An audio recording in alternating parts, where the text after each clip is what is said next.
Olá, pessoas. Esse vídeo é para apresentar o meu curso Economias Políticas do Amor, que começa dia 2 de abril e vai se dar em 10 encontros semanais.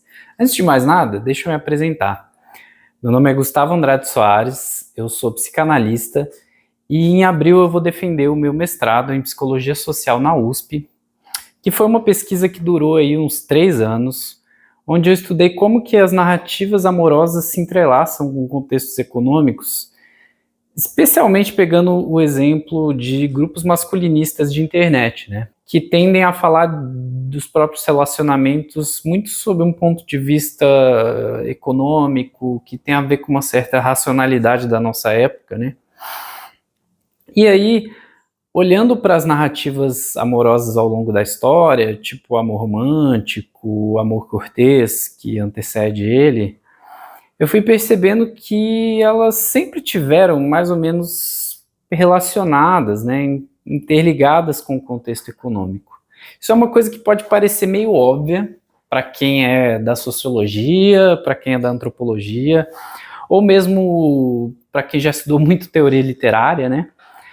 Só que, apesar de ser óbvio, ele é uma coisa que a gente tende a não levar muito em conta no nosso cotidiano e também quando a gente está olhando as relações ao nosso redor. Quer um exemplo? Casamentos de pessoas muito ricas ou de famílias tradicionais da política, a gente tende a olhar e falar assim, existe muito interesse nessa relação, essas pessoas não devem se amar de verdade, como se o sentimento ali fosse menos autêntico, tem alguma coisa errada. Geralmente, quem faz esse julgamento é uma pessoa de classe média, e o que as pessoas de classe média não percebem é que elas mesmas só se relacionam entre pessoas de classe média, geralmente uma pessoa com formação de ensino superior busca estar com alguém ali no mesmo nível de escolaridade para se casar, para ter alguma coisa mais séria, né? E, bom, isso quer dizer que essas pessoas de classe média só pensam no interesse delas, não levam os sentimentos em consideração, ou que as pessoas ricas não têm interesse nenhum, estão ali só pelo amor? Não. Na verdade, a resposta ela é bem mais complexa, envolve um pouco das duas coisas aí. A real é que quando a gente olha para como as relações amorosas acontecem na prática, a gente percebe que elas são envoltas em diversos preconceitos, interesses de classe, de raça, questões estereotípicas de gênero, padrões estéticos, né? Enfim. Quer dizer, o amor é muito interessado, né? A gente tinha que estar se perguntando de onde que vem essa ideia de que o amor tem que ser uma coisa desinteressada. E, bom, essa ideia vem justamente do amor romântico, que surge mais ou menos ali no século XVIII, e a combinação dele com ideais cristãos, né? Tinha um certo desapego material, assim. O que é interessante de perceber é que as narrativas amorosas são muito diversas, tanto ao longo da história quanto geograficamente. Tem um exemplo que eu adoro, que é na Índia, né? É um país onde até hoje 90% dos casamentos são arranjados. E lá circula uma definição de amor muito interessante, que diz assim: o amor é um presente que Deus dá no dia do seu casamento. Olha só como que isso contraria uma noção ocidental que a gente tem de que o amor tem que acontecer antes para você poder casar, né? Sendo que, na verdade, historicamente, é muito mais comum que o amor não venha antes do casamento, né? Essa ideia de que a gente tem que casar por amor é uma ideia romântica também, né? Bom, então vamos pensar, o que a gente está chamando aí de narrativas amorosas? São os ideais do amor, né? São a forma como a gente imagina que ele deve ser, né? São as imagens que permeiam o amor. Isso é diferente, né? É bom diferenciar isso da realidade, da forma como as relações acontecem na prática. Isso da prática das relações amorosas é uma coisa que a gente observa na antropologia, no uma observação mais a campo. Mas o ideal amoroso, a narrativa amorosa, ela está presente e disseminada na sociedade. Isso aparece em filmes, na literatura, mesmo na filosofia. Se você pensar aí no Banquete de Platão, pô, é um livro que, assim, tem lá um diálogo, né, onde se fala muito sobre o que o amor deve visar, qual que é a virtude que o amor tem que alcançar, né? Então tem toda uma prescrição, assim, de como que o amor verdadeiro deve ser. Outro exemplo, na psicanálise, circula muito entre psicanalistas uma frase de Lacan, que ele diz: amar é dar o que não se tem a quem não o quer. Isso é uma visão, de certa maneira, envolta em diversos ideais do que o amor tem que ser, né? De que tipo de amor que a gente está falando quando a gente articula essa frase. Tem muito a ver com o contexto francês, que é um país também de uma tradição romântica muito forte, né? Enfim, tem aí diversos outros exemplos. Um livro que as pessoas adoram, também gosto bastante, que é Tudo sobre Amor, da Bell Hooks. Nesse livro, em vários momentos ela diz, né, o que deve ser o amor verdadeiro, o que esse amor deve visar. Diferencia de um amor que não seria amor de verdade. Né? Quando ela faz isso, ela está articulando um certo ideal. Aí a gente pode questionar isso ou não, dizer se está certo ou não, mas a questão é que é diferente de como as relações amorosas acontecem na prática. Mas tudo bem, o que a gente vai estudar no nosso curso, nos nossos encontros, tem mais a ver com essa questão narrativa do que com a questão da prática. Apesar de elas serem diferentes, a gente tem que caminhar um pouco junto com as duas, né, para analisar contextos sociais. Então, no primeiro encontro, a gente vai analisar qual que é a narrativa do amor cortês. Ele é um amor que antecede o amor romântico, ele tem a ver aí com um contexto muito específico da aristocracia, das cortes europeias, e por isso tem uma forma política que reproduz as hierarquias da época, né? E ele também é interessante de olhar porque diversas imagens que vão se impregnar no amor romântico até hoje, elas vêm desse tipo de amor, né? Do amor cortês. Por exemplo, a coisa de cavalheirismo, princesas, idealização da pessoa amada, tudo isso está lá no amor cortês, né? No segundo encontro, a gente vai falar de um texto muito interessante que chama Romeu e Julieta e a Origem do Estado, mas não só desse texto também, que é um texto do Viveiros de Castro e do Ricardo Benzaquim de Araújo, onde eles analisam a história de Shakespeare como um mito fundador disso, que é uma transição política da época em que Shakespeare escreve, que é a transição que, no fim das contas, vai passar da aristocracia para a burguesia, né? E aí a gente entende que o amor romântico ele é uma narrativa da burguesia, né? E a forma como a burguesia interpreta os valores da aristocracia.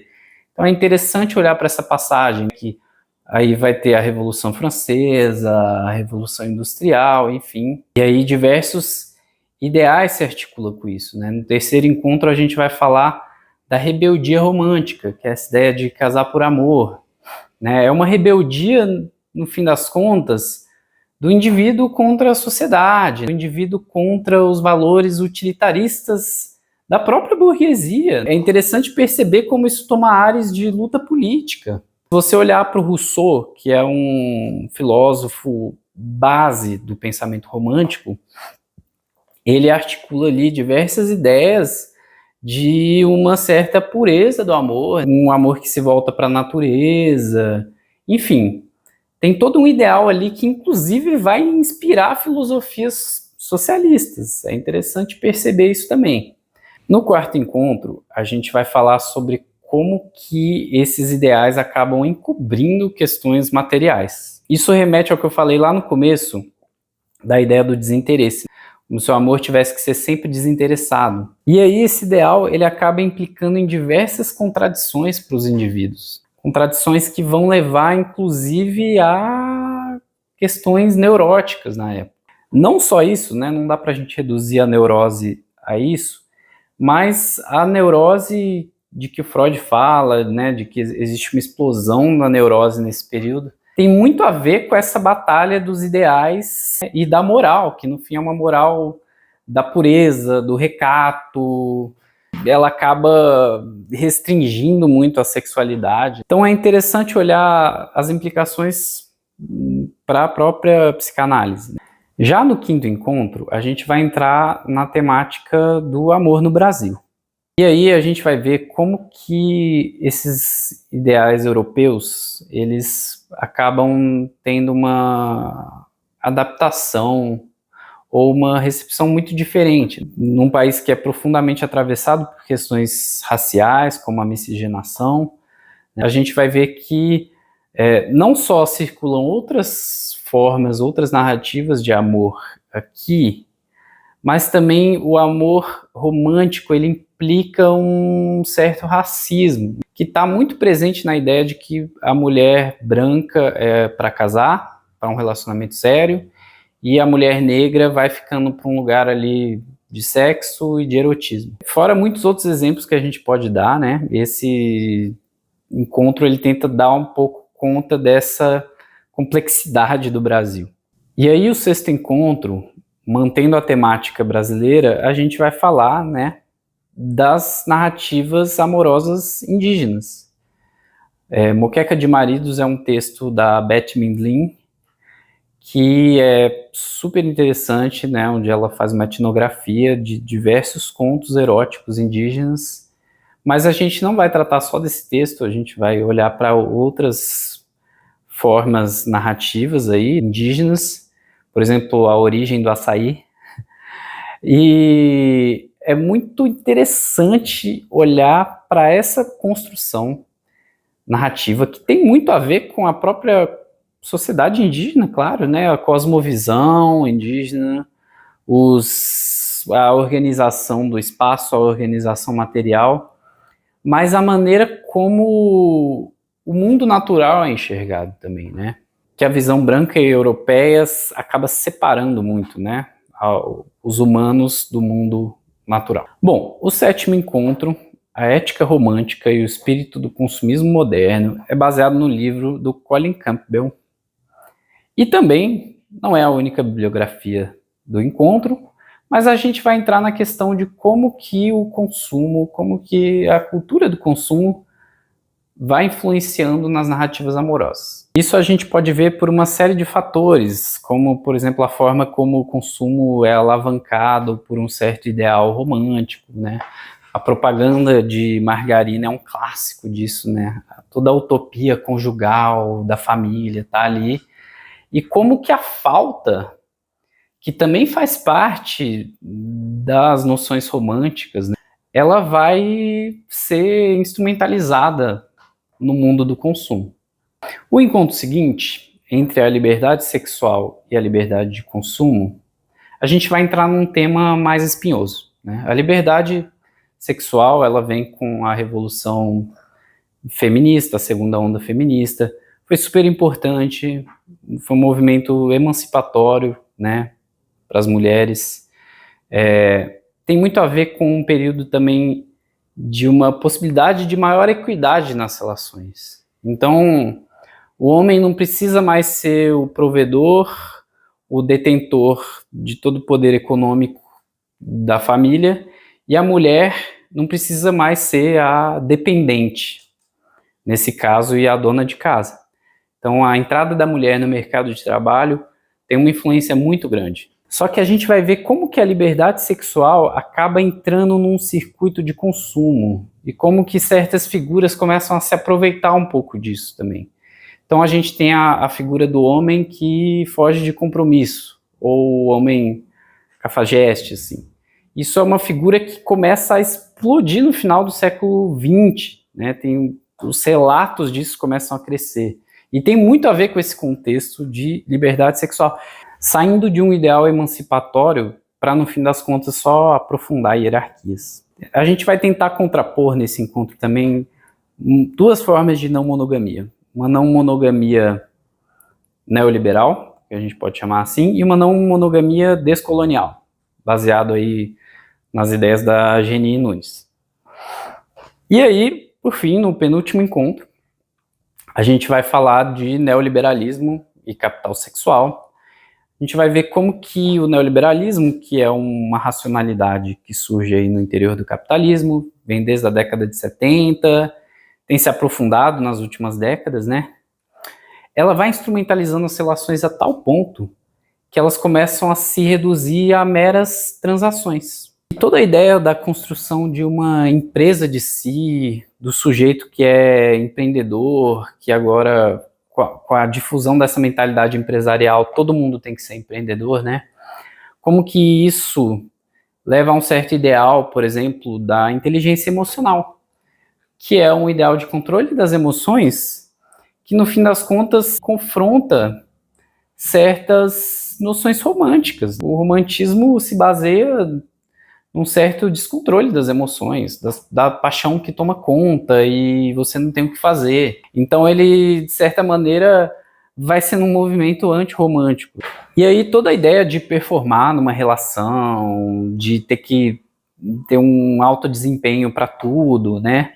Com a possibilidade de você ser demitido de uma relação caso você não entregue uma performance satisfatória, né? A maneira aí de relações de trabalho.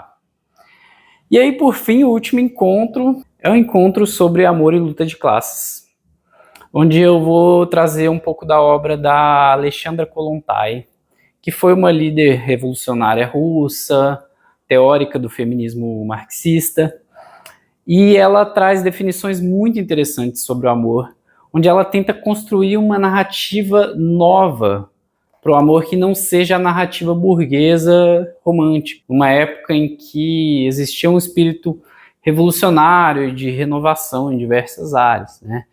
E essa obra dela é bastante citada nesse livro, Porque as Mulheres Têm Melhor Sexo, sobre o Socialismo, onde a gente vê também uma discussão sobre como que a má distribuição econômica, ela também implica em uma má distribuição do prazer.